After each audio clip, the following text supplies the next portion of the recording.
कोल्हापूर महानगरपालिका निवडणुकीच्या पार्श्वभूमीवर राजकीय वातावरण तापत असतानाच शिवसेना नेते शारंगधर देशमुख यांनी काँग्रेसचे नेते व आमदार सतेज पाटील यांना थेट ललकार दिला आहे.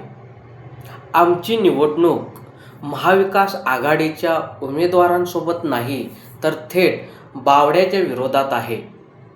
जसा त्यांचा बावडा आहे तशी माझी साने गुरुजी वसाहत आहे.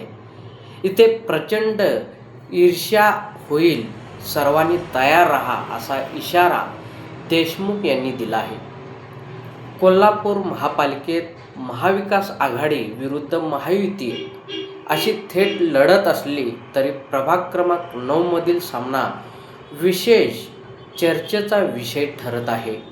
शिवसेनेतून निवडणूक रिंगणात उतरलेले शारंगधर देशमुख आणि त्यांचा पराभव करण्यासाठी आमदार सतेज पाटील यांनी उतरवलेले विश्वासू पदाधिकारी माजी नगरसेवक राहुल माने यांच्यात ही लढत होत आहे.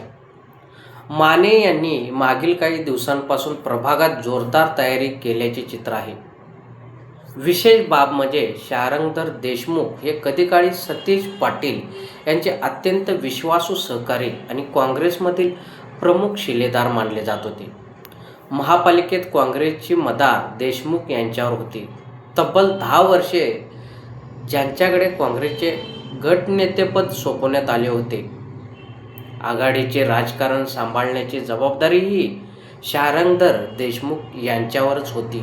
मात्र विधानसभा निवडणुकीत कोल्हापूर उत्तर मतदारसंघातून उमेदवारी डावलल्याने देशमुख नाराज झाले.